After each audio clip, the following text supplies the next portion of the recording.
प्यारी सत्संग जी राधा।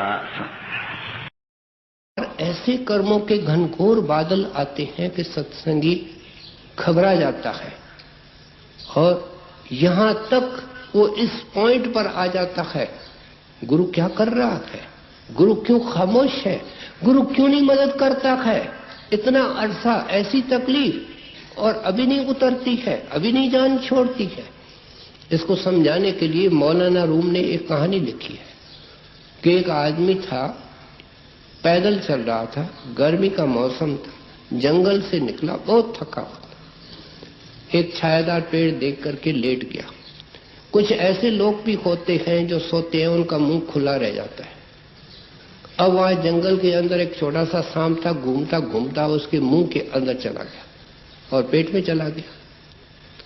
अब वहां से एक घोड़ेसवार निकला, उसने सारा ये देखा कि इसके पेट में तो सांप चला गया। अब मैं इसको जगा करके अगर बोलता हूं कि तेरे पेट में सांप चला गया तो सुनते ही मर जाएगा।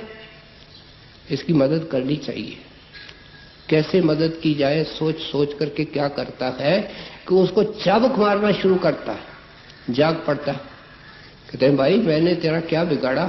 कहते हैं तुमने बहुत कुछ बिगाड़ा है, अभी तेरे को पता चलेगा। चाबुक के ऊपर चाबुक, दौड़ने लगा बचने के लिए। कहीं घोड़े पर वो पैदल, चाबुक के ऊपर चाबुक, दौड़ा, खूब दौड़ा, तेज दौड़ा, बहुत थक गया। गर्मी, दौड़ना, उसको प्यास ने तंग किया। कहता है मेहरबानी करके दया कर, इतना तुमने मुझे मारा है। ये हम गुरु को कहते हैं, अभी तक नहीं बंद हो रहा है, क्या हो रहा है? तो उसने कहा भाई मुझे अब पानी पिला वरना मेरी जान जाती है। तब वह घोड़े से उतर के कहता है ये थैला है, इस थैले के अंदर भुने हुए चने हैं, तेरे को ये खाने पड़ेंगे। कहता है भाई तेरे को पता नहीं है कि चने तो और प्यास को बढ़ाते हैं। तो घोड़ेसवार कहता है क्या मैं ये भी नहीं जानता हूं?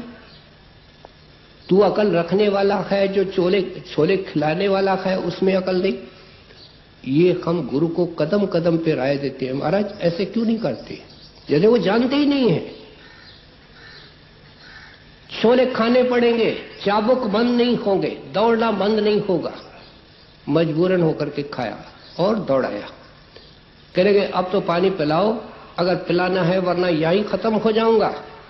कहता है ठीक है पानी पिलाता हूं, लेकिन तुमने ऐसा गुनाह किया है कि तू इंसानों के तरह पानी नहीं पी सकता। मैं रुमाल से तेरे दोनों हाथ पीछे से बांधूंगा और तेरे को घोड़े के तरह झुक करके पानी पीना पड़ेगा, डोल से और बाल्टी से। कहता है भाई जैसे तेरी मर्जी, मेरे को पानी पिला।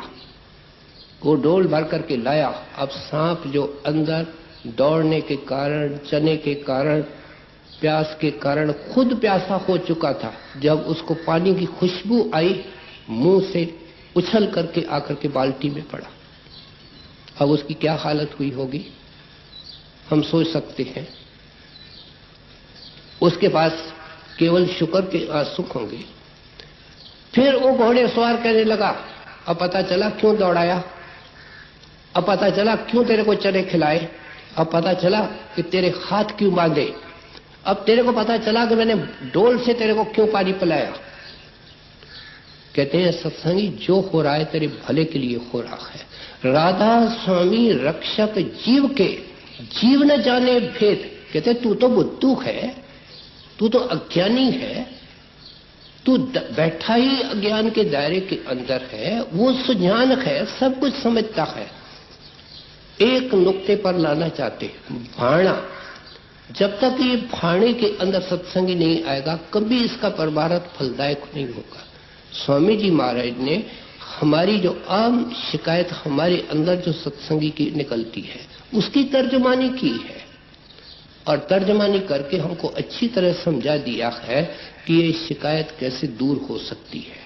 राधा स्वामी रक्षक जीव के, जीव न जाने वेद, गुरु चरित्र जाने नहीं, रहे कर्म के खेद।